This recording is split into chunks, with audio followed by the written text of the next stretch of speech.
On this Easter morning, President Monson, we are Presidente so Monson, somos muito gratos por ouvir a voz de nosso profeta vivo nesta manhã de Páscoa. Valorizamos suas palavras e seus conselhos, a alegria na jornada, e o futuro é tão brilhante quanto sua fé. Neste ano, as crianças da primária estão compartilhando a alegria e o esplendor de sua fé em Jesus Cristo quando cantam: que Cristo me ama, eu sei. Elas cantam a verdade: que vive, eu sei. Minha alma lhe darei. Como as crianças da primária, cada um de nós pode fortalecer sua fé em Jesus Cristo em sua jornada pessoal e encontrar alegria. Em uma recente reunião da Sociedade de Socorro, ouvi uma jovem mãe compartilhar parte de sua jornada para a sua conversão. Ela foi criada na igreja por pais que ensinaram o Evangelho a ela. Ela frequentou a primária, as moças e o seminário. Ela adorava aprender e descobrir verdades. Sua busca constante era de descobrir o porquê. O elder Russell M. Nelson disse: o Senhor pode ensinar apenas uma mente questionadora. E aquela moça estava receptiva. Após o ensino médio, ela frequentou a universidade, foi selada no templo a um ex-missionário e foi abençoada com belos filhos. Com seu espírito questionador, essa mãe continuou a fazer perguntas. À medida que as perguntas ficavam difíceis, as respostas também ficavam. E às vezes não havia nenhuma resposta, ou nenhuma resposta que trouxesse paz. Por fim, à medida que ela buscava encontrar respostas, cada vez mais perguntas surgiam e ela começou a questionar alguns dos alicerces de sua fé. Durante esse período confuso, algumas pessoas ao seu redor disseram: apenas confie na minha fé. Mas ela pensou: não posso, você não entende. Você não está lidando com essas questões. Ela explicou: eu estava disposta a ser cortês com essas pessoas que não tinham dúvidas caso elas o fossem comigo. E aí muitas eram. Ela disse: meus pais conheciam meu coração e me deram espaço. Eles escolheram amar-me enquanto eu estava tentando descobrir por mim mesma. Da mesma forma, essa jovem mãe se reunia com seu bispo e ele demonstrava confiança nela. Os membros da ala também não hesitaram em dar-lhe amor e ela sentiu-se incluída. Sua ala não era um lugar de pessoas perfeitas, era um lugar para as pessoas serem nutridas. Foi interessante relembrá-la. Durante esse tempo, eu senti uma ligação real com os meus avós, que já haviam morrido. Eles estavam torcendo por mim e me incentivando a continuar tentando. Eu sentia como se eles estivessem dizendo: concentre-se no que você sabe. Apesar do grande apoio que tinha das pessoas, ela tornou-se menos ativa.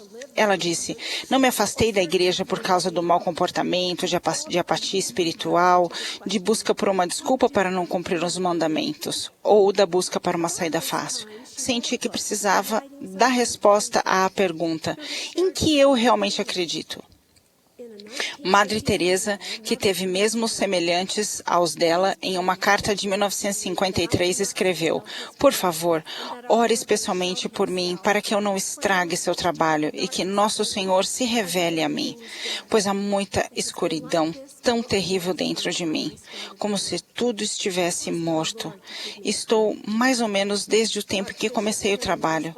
Peça ao nosso Senhor que me dê coragem. O arcebispo Perrier respondeu: que Deus a guie, querida madre. Você não está em tanta escuridão quanto imagina. O caminho a ser seguido nem sempre fica claro, como todo de uma vez. Ore pedindo luz. Não tome decisões precipitadamente. Ouça o que as pessoas têm a dizer. Leve as razões delas em consideração. Você encontrará algo para ajudá-la. Guiada pela fé, pela oração e pela razão, com a intenção correta, você terá o suficiente. Minha amiga então perguntou que se Madre Teresa pôde viver sua religião sem todas as respostas e sem um sentimento de clareza em todas as coisas, talvez ela também pudesse. Ela poderia dar um simples passo adiante com fé e depois outro. Ela poderia se concentrar nas verdades que ela acreditava e deixar que essas verdades enchessem sua mente e seu coração. Ao recordar Ela disse: meu testemunho se tornara um monte de cinzas, tinha se queimado por completo. Tudo o que restara fora Jesus Cristo. Mas Ele não lhe abandona quando você tem dúvidas. Quando alguém busca guardar os mandamentos, a porta está bem aberta. O primeiro passo dela para reconstruir sua fé foi começar com as verdades básicas do Evangelho. Ela comprou o inário da primária e começou a ler as letras dos hinos. Eles eram preciosos para ela, e ela orou pedindo fé para aguentar o peso que ela sentia. Aprendeu que, quando ela deparasse com a declaração que a deixasse com dúvidas, ela poderia fazer uma pergunta, olhar o cenário com toda a perspectiva e tomar decisões pessoais com base no Evangelho. Eu costumava perguntar, este é o caminho certo para mim e minha família? Às vezes eu me perguntava, o que eu quero para os meus filhos? Percebi que eu quero que eles se casem no templo. Foi então que a crença voltou ao meu coração. O elder Jeffrey R. Holland disse, a humildade, a fé e a influência do Espírito Santo sempre serão elementos de cada busca por verdade. Mesmo tendo dúvidas sobre como surgiu o livro de Mormon, ela não podia negar as verdades que ela conhecia. Ela se concentrou no estudo do Novo Testamento para entender melhor o Salvador. Mas, por fim, ela disse, encontrei-me de volta ao livro de Mormon, porque amava o que sentia ao ler sobre Jesus Cristo e sua expiação. Ela concluiu, você tem que ter suas próprias experiências espirituais com as verdades daquele livro. E ela estava tendo. Ela explicou, eu li Mosias e me senti completamente orientada. Acreditai em Deus, acreditai que Ele existe e que criou todas as coisas, tanto no céu como na terra. Acreditai que Ele tem toda a sabedoria e todo o poder, tanto no céu como na terra. Acreditai que o homem não compreende todas as coisas que o Senhor pode compreender. Nessa época, ela foi chamada para servir como pianista da primária. Eu me senti segura, disse ela.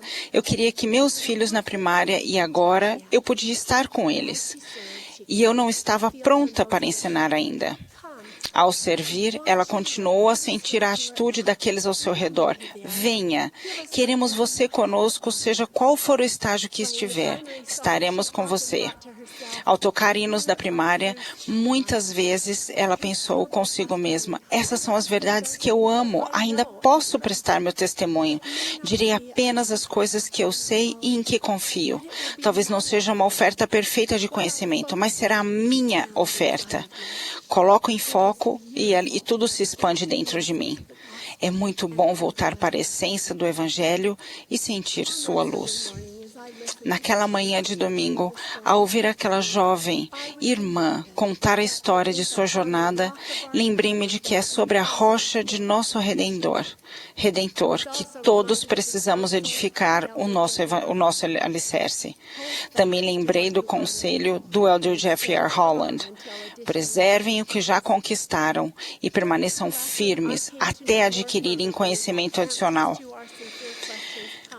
Durante a aula, eu soube mais fervorosamente que as respostas às nossas perguntas sinceras vêm quando buscamos seriamente e quando vivemos os mandamentos.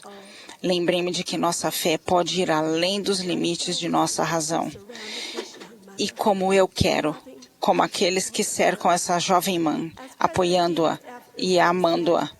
O presidente Dieter Uchtdorf disse, somos peregrinos buscando a luz de Deus ao trilharmos o caminho do discipulado. Não condenamos os outros pela quantidade de luz que tenham ou deixam de ter, mas nutrimos e encorajamos toda a luz até que ela se torne clara, brilhante e verdadeira. Quando as crianças da primária cantam Oração de uma Criança, elas perguntam, meu Pai Celeste, estás mesmo aí? Ouves e atendes da criança a oração? Também podemos perguntar, Pai Celeste, estás mesmo aí? Apenas para nos regozijarmos, como aconteceu com a minha amiga. Quando as respostas vierem como uma certeza simples e serena, testifico que essa certeza simples vem quando a vontade dele se torna a nossa. Testifico que a verdade está na terra hoje. e que seu evangelho se encontra na Igreja de Jesus Cristo dos Santos dos Últimos Dias. Em nome de Jesus Cristo. Amém.